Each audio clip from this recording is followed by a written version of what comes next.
Olá, pessoal! Tudo bem com vocês? Chegamos ao nosso último encontro e nesta unidade nós vamos abordar o assunto a ética profissional e a responsabilidade social na administração pública brasileira. O século XXI trouxe uma preocupação, a revisão dos parâmetros éticos nos segmentos empresariais. Alguns estudos apontam para a realidade de que o comportamento ético dá lucro.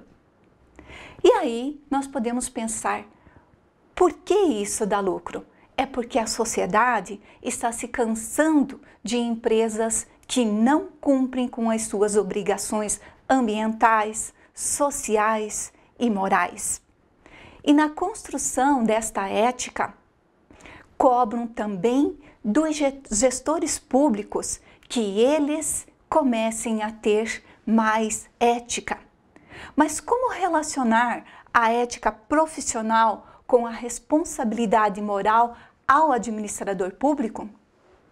Alguns podem responder: faz-se necessário ter um código de ética. Mas será que o estabelecimento simplesmente de um código de ética é o suficiente para fazer com que as pessoas sejam mais éticas no seu ambiente profissional?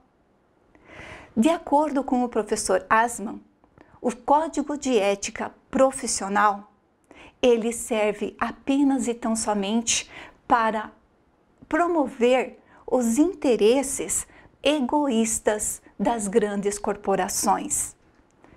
Weber ressaltou que a profissão se tornou uma espécie de gaiola de aço, não nos permitindo ter a liberdade entre ter ou não ter uma profissão. Faz-se necessário termos, porque senão nós não conseguiremos sobreviver. E essa obrigação também se refletiu numa questão do nosso comportamento.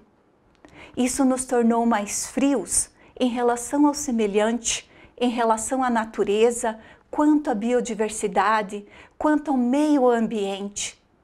E paralelo a isso, surgiu também a tecnologia da informação, a globalização, a privatização das empresas.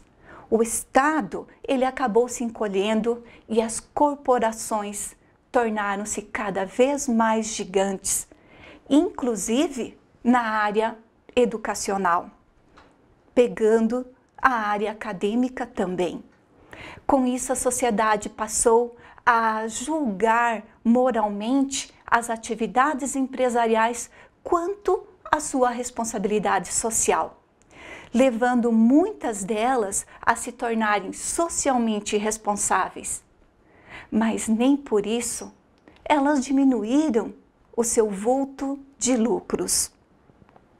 Mas o desenfrear de toda essa dinâmica permite que a ética seja mantida?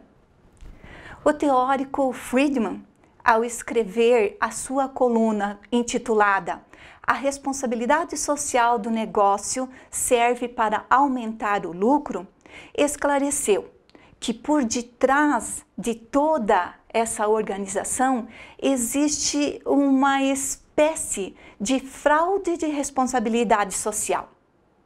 O que realmente se almeja é o benefício econômico. Então, a responsabilidade social acaba ficando comprometida. Mas há semelhanças éticas entre si? Existem semelhanças. Quando as tarefas de ambos devem se pautar nas competências técnicas responsáveis. Porém, há uma diferença específica para o administrador público.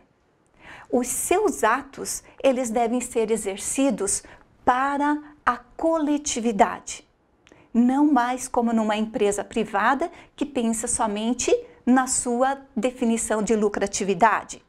O tratamento num ambiente público, ele não pode discriminar ninguém. Mas num período em que os interesses pessoais estão se sobressaindo cada vez mais, o interesse coletivo acaba ficando prejudicado. É importante que todos se submetam às mesmas leis, começando inclusive pelos administradores públicos. Necessita-se estabelecer os limites claros a todos os cargos administrativos, de todos os cargos e atribuições que são inerentes ao gestor público, ao servidor público. Aquele chavão rouba, mas faz, precisa ser deposto. Não se pode mais aceitar tamanha falta de ética. A solução dos problemas, então, perpassa pelas mudanças no exercício do poder e na forma de como o povo deve pensar o que é o poder.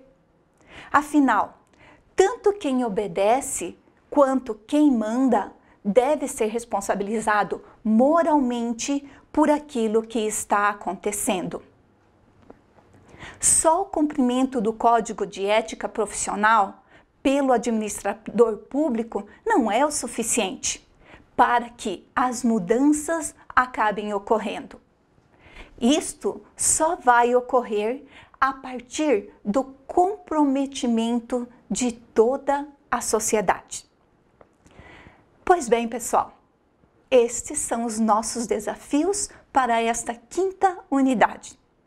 Após toda esta explanação sobre o que é ética, o que é moral, o que é política, o que é o poder, chegou o momento em que vocês vão trabalhar um pouquinho. Vocês têm uma leitura a fazer sobre o assunto por meio dos slides que estão sendo disponibilizados para vocês sobre o assunto de ética, poder, política. E depois disto, vocês vão executar uma pesquisa, buscando pessoas para entender um pouco mais desta influência do poder político sobre as pessoas, ou seja, sobre cada um de nós.